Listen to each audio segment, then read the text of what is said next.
नाशिक महानगरपालिकेच्या निवडणुकीतील सर्वात चर्चेची आणि हाय व्होल्टेज ठरलेली लढत म्हणजे प्रभाग क्रमांक 29 अ ची लढत। प्रभाग क्रमांक 29 अ मधून अपक्ष उमेदवार मुकेश शहाणे यांनी मोठ्या मताधिक्याने विजय मिळवला आहे। भारतीय जनता पक्षातील एबी फॉर्म वादामुळे भाजपकडून अधिकृत उमेदवारी न मिळाल्याने मुकेश शहाणे यांनी अपक्ष म्हणून निवडणूक लढवली होती। पक्षातून हकालपट्टी झाली असतानाही शहाणे यांनी थेट भाजपच्या अधिकृत उमेदवार दीपक बडगुजर यांना पराभूत करत बाजी मारली। त्यामुळे हा निकाल भाजपसाठी मोठा धक्का मानला जात आहे। दरम्यान नाशिकमध्ये मुकेश शहाणे विजयी होताच कार्यकर्त्यांनी जल्लोष केला। गुलाल उधळत हा जल्लोष करण्यात आला। मुकेश शहाणे यांच्या कार्यकर्त्यांमध्ये मोठे उत्साहाचे वातावरण पाहायला मिळत आहे।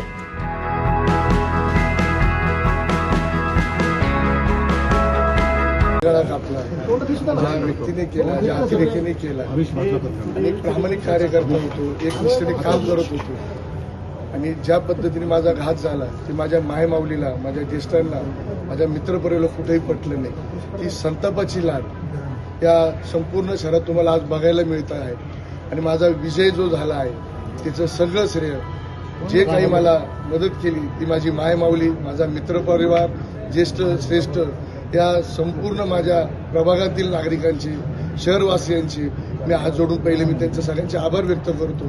का जो संघर्ष मला करावा लागला, जो त्रास मला दिला गेला त्याचं आज खरं यश माझं नसून हे माझ्या मायमाऊलीचं, या शहरवासियांचं आहे, माझ्या प्रभागाचं आहे। तुम्ही बघितलं असाल मनसेने, उभाटाने देखील मला पाठिंबा दिला, त्यांचंही मी मनापासून खूप धन्यवाद करतो, मनापासून धन्यवाद करतो।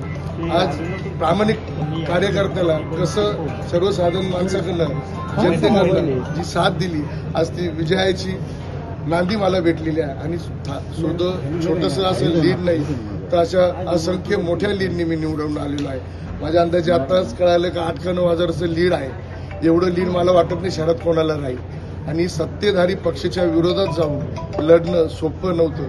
ही निवडणूक मला कुठल्याही प्रकारे सोपी नव्हती। इतक्या वेगवेगळ्या पद्धतीने मानसिक छळ दिला, शारीरिक छळ दिला, माझ्या मित्रपरिवाराला, माझ्या जवळच्या सहकाऱ्यांना, प्रत्येकाला सुद्धा त्रास दिला, परंतु हा विजय मी फक्त मानला जातो ते माझ्या मायमाऊलीच्या, या प्रभागातील सर्व मायमाऊली असतील, ज्येष्ठ असतील, माझा मित्रपरिवार असतील आणि तुम्ही। दैनिक भ्रमरसाठी प्रतिनिधी आकाश भालेराव, नाशिक।